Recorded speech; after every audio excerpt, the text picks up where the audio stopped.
Well, we could soon know much of the truth about the Jussie Smollett case. The case file for Smollett's fake hate crime was sealed last March after prosecutors abruptly dropped all charges against the actor. Now, Judge Stephen Watkins has ordered that file to be unsealed. That file could expose exactly how state prosecutors wound up dropping the case despite substantial, maybe overwhelming evidence that the hate crime was in fact a hate hoax. Robbie Suave is associate editor at Reason. He is one of the living experts on hate hoaxes. He's the author of the book Panic Attack, Young Radicals in the Age of Trump, and he joins us tonight. Robbie, thanks a lot for coming on. So what do you think we're likely to learn should this file become unsealed? Well, I think we're likely to learn what Kim Foxx already said, which was that the case was very, very strong, and if she had brought it to court, she would have won, right? She's already said that. So the only explanation for her actions that would be okay would be that the case actually had holes in it, and we could learn that in these unsealed records. But she said that's not what we're going to find. She said we're going to find that the case was very strong, and she decided not to bring it to justice, not to at least get him to plead guilty in exchange for whatever mercy we were going to show him, which would have been perfectly fine. But you had to get him to plead guilty, and she opted not to do that. Why? Right. Sympathy to him, maybe not wanting to push back on this narrative about hate crimes, that they're off the charts, something like that. So that's really, I mean, that's got to be, in the end, the motive, is that nobody wants to admit that this epidemic of hate crimes we're supposedly living through is fake.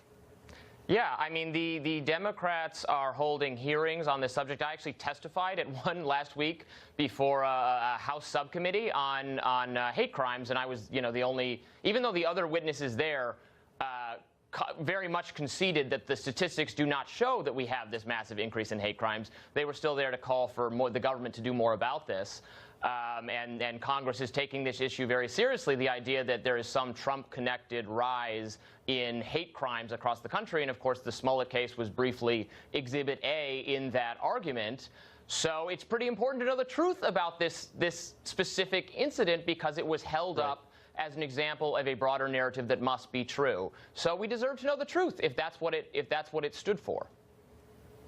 I mean, if you judge a crime by a conviction, and a conviction, that's when you know a crime occurred, is when someone's convicted of it.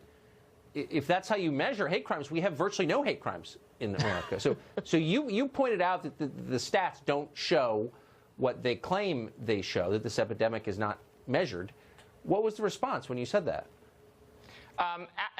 Actually, a lot of people concede that. Even the people I'm sitting next to at this congressional hearing are saying, well, yeah, you're kind of right. Actually, the statistics just kind of fluctuate from year to year, and they don't really show us anything. But the government still needs to do something about this, right? Because there's never a committee hearing where the conclusion is the government doesn't actually need to do anything. The conclusion is always, people will die unless we have a whole new department or something to take care of this. Obviously, hate crimes are bad when they do occur.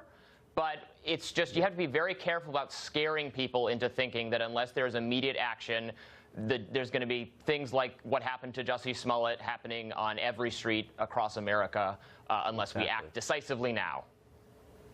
Unless you gain political power by scaring people, which is, of course, the point. Robbie, thanks so much for joining us tonight. I appreciate it. My pleasure.